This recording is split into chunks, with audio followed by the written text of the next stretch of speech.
What is up guys? Good morning, good afternoon, good evening kung anong oras nyo man to pinapanood. Bago natin simulan tong video na to, huwag nyo muna kalimutan mag-like, mag-comment at mag-subscribe. At welcome back nga pala sa mga subscribers ko. At kung bago ka lang, kakasabi ko nga, pindutin mo na yung subscribe button. Pagkatapos ng subscribe button, makikita mo yung notification mo sa gilid ng subscribe button.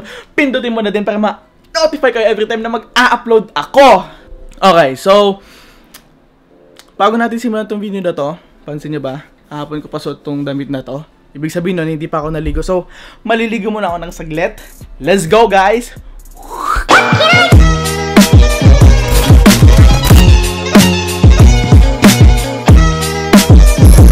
Okay. Hindi pa ako naliligo kasi ito pa lang yung breakfast ko. Anong oras na is 1. Kakagising ko lang ng 11. Tapos naglaro ako ng 2K saglit. Tapos hindi pa ako kumain na ramdaman ko yung gutom. So, kain muna tayo. Meron ako dito spaghetti at saka itlog.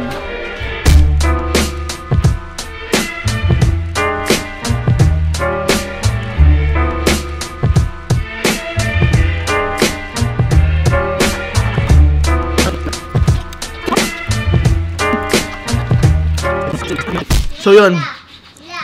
Pahinga ako saglit kasi bawal daw maligo pag busog ka. And then, maliligo na ako after nan. And then, isa-set up na natin yung kwarto para i-shoot na natin yung shoe collection. Let's go! So, yun na nga guys. Nandito na tayo sa setup ko. Sinet up ko na yung ring light dyan, tripod, camera, and nilinisan ko lang. Wala akong ginawa dyan. So, simulan na natin tong shoe collection in 3, 2, 1, let's go! Hindi ko alam kung anong uunahin dito na shoes eh. Ito yung pinaka-favorite kong sapatos na ginagamit. Lagi ko tong ginagamit. Ito yung on-the-go shoes ko. Ito yung dumi na. Lagi kong sinusuot. Pinaka-favorite ko to kasi napaka-comfortable niya. And classic. You can never go wrong with this. That's for sure. Ta-dang! Jordan 4 Toro. Yan. Itong sapatos na to is galing pa to sa Pilipinas. Binili ko to sa sa Green Hills, Class A. Sa mga Green Hills shopper. Alam nyo na, mga Class A lang to. Pero isa to din sa favorite ko. Pero hindi ko na to masyadong nagagamit. Pero minsan sinusuot ko to. I don't care kung malaman nilang fake. I don't care. Medyo madumi. Actually, believe ako dito sa replica na to eh. Kasi napaka-detailed. Napaka-detailed. So, pinaka-favorite ko na formal kapag naka-shorts ako, lagi ko tong sinusuot. Ito.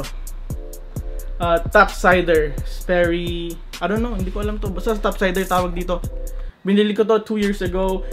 This is around $80. So, mahal din to. Pero pinaka-favorite ko to na formal shoes kasi napaka-classy. Napakaganda din sa paa. Hindi mangangalyo yung paa mo.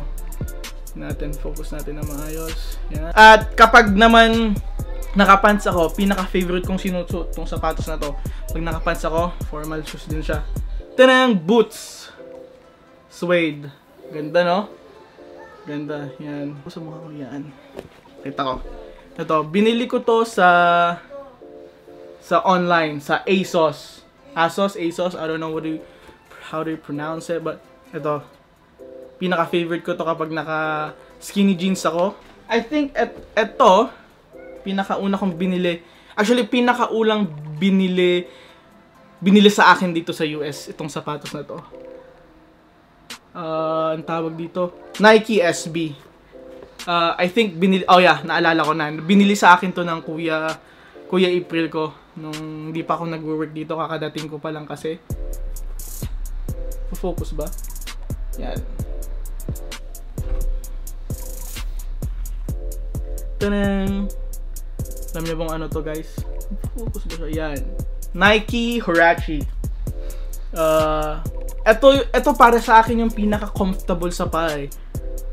Napaka-angas sa paa, napakagaan. Para kang naka-medyas. Sinasabi ko sa'yo. Ito, ginamit ko to sa snow. Kahit tela to. Kahit tela to, hindi siya nabasa kahit napasukan na ng ng ice. Ito yung Nike Air Force SF Air Force 1 high cut. Pinaka unang gift ko ata kay Ayla to na sapatos, ginifan niya ako. NMDs. Hindi ko to masyadong nasusuot. NMDs siya. Kaso nga lang, ang problema ko lang sa NMDs is ito, ang tigas kasi nito. So kapag naglalakad ka, masakit sa likod ng paa din. Pero malambot, lahat ito malambot. Yung boost niya malambot, yung tela niya malambot. Ang problema ko lang talaga is ito. Yan. Ito, itong logo na to. Matigas kasi siya. Hindi ko alam kung masasanay ka or mabe-break in. Siguro kasi mga 3 beses ko pa lang nasuot to eh. Ito yung pinakaunang sapatos ko na pinang basketball ko dito sa US. Ito yung pinaka first purchase ko na sapatos na pang basketball. Binili ko to sa Nike outlet kasi sale siya. I think Hyper Dunk ba to or Hyper Fuse? Alam ko Hyper Dunk to. High cut. Tinan mo, nagasgas na. Medyo na-beat ko na din tong sapatos na to. Medyo pudpud na din. Ito din. Ito lately ko lang din to nabili. Ito. I think Hyper Dunk. Hyper Dunk to. Nakasulat HD. Nakita niyo ba? Multicolor siya. Napakaangas. Ang ganda, no? Pero once ko pa lang ata nasuot to. May once. Nagpractice basketball lang ako sa gym. Sa gym ko to sinusuot. Hyper Dunk siya. Alam niyo to. Ultra Boost. All white. Ultra Boost all white. Hindi ko pa din ito masyadong nasusuot kasi ayaw kong madumihan. Pag sinusuot ko man to, nilalagyan ko siya ng Crep Protect. Diba? It's so clean, bro. Ultra Boost. You can never beat the one. Parang cotton siya. Ito, tela, and itong boost niya. Yan yun. Ang squishy, oh. Napakalambot. Ito. Never been used. Kyrie 4, I think. Yeah, Kyrie 4. Ewan ko kung ba't ko hindi. Binili ko to kasi napakaangas ng colorway, pre. Tingnan nyo naman. Ganda ng, dyan, no? Yung logo, check logo niya dyan. Tapos, yung material dito. Yan. Napakaangas, diba? Oh. And then yung bottom niya, oh. Saan ka pa? Actually, naglalakad-lakad lang kami sa Foot Locker. Nagwi-window shopping lang kami. Pero nakita ko tong Kyrie 4 na to. Dude. Plus, mura lang ang Kyrie's. It's around $130 lang. Yun lang yung mga sapatos ko na hindi naka-display dito. So, punta na tayo dito sa display ko. To, posible kung hindi nyo to alam tong sapatos na to, ewan ko na lang. Burung! Damn! I think, anong Jordan to? What the fuck? Hindi to Jordan, Lebron to. Hindi ko alam anong number nito. Lebron 11 ba to? Yeah, I think Lebron 11 Agimat. To, gift din to ng, gift sa akin to ni Ayla, yung girlfriend ko. Yeah, thank you ulit, bebe ko. Kasi ginifan mo na naman ako ng ganito. Lebron. Twice ko ata lang to nagamit. Maganda siya sa paa and syempre binili ko, hindi ako Lebron fan pero binili ko to kasi just to represent, boy. Pinas boy. Ganda, oh. May nakasulat ata dito eh. So, makita niyo ba? You know? Yeah, hindi ko pa siya to masyadong nagagamit. Twice pa lang. This is around $180. Medyo mahal to. Lebron eh. This one. The Adidas Calabasas. Pinaka third colorway na to. And ito yung pinaka last. At ito daw yung pinaka whack. Pero I think this is good. Kita mo yung nakasulat dyan, oh. Calabasas. At ito. I think this is the ito yung pinaka latest na binili ko. This one. Blush colorway. Yeezy 500. Ito na yun. Worth $220 or $200 lang pala. $200 worth $200 lang to. And yung resale price nito sa GOAT is mura lang eh. I think $300 to $320 lang. Pero maganda pa din naman. Gusto ko to. Ang forma. Akala nyo parang dad shoes lang siya. Dude. Hindi nyo alam pumorma kung di nyo to kayang iforma sa sarili nyo. Freak! Dude, this is my favorite Yeezy na nabili ko ng retail. Ito, nabili ko siya sa confirmed app. $220, bro. It's the Zebras.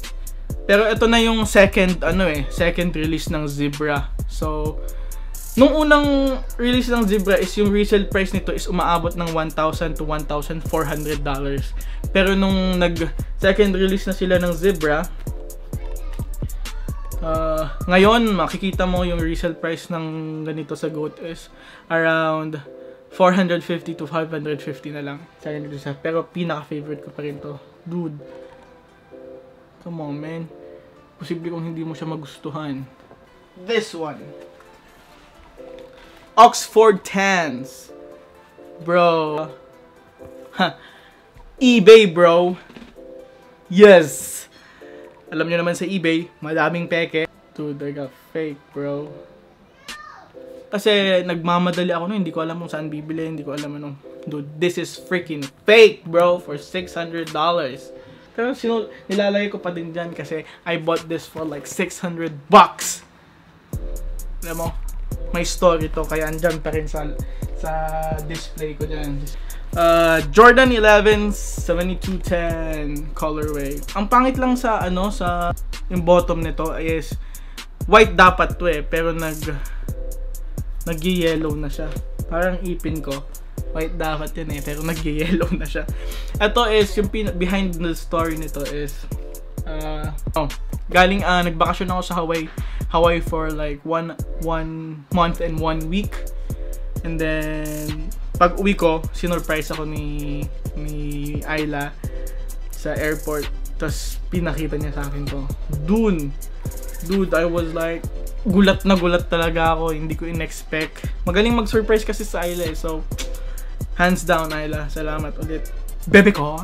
Salamat ulit. Namimiss na pala kita. Nandiyan pala sa Pinas si Ayla ngayon kasi nag-graduate siya. Umuwi sila sa family. Shoutout sa'yo, bebe ko. Namimiss na kita. Umuwi ka na. Please, pasalubong. Huwag mong kakalimutan. Okay. So, to. This is like around 210, 220, 200. Basta around 200. Pero ang resale price ito is 350 sa GOAT. Makikita nyo to. Napakaganda nito. Napaka-smooth din sa paa nito. So, yun. Ito is pinaka-last ko. Once ko palang nagamit to. Jordan 4. Anong colorway to? Dude! What? Anong colorway na to? Kalimutan ko na. Basta, i-search nyo na lang.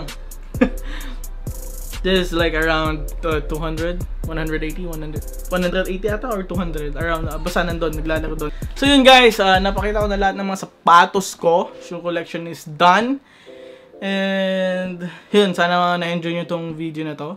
At kapag na-enjoy nyo, huwag nyo kalimutan mag-like, mag-comment, at mag-subscribe na din. Kasi every week may bagong video. I don't know every week, pero itatry ko every time na may day off ako, may bagong video akong i-upload. So, yun, salamat ulit guys. See you next time ulit. Bye-bye!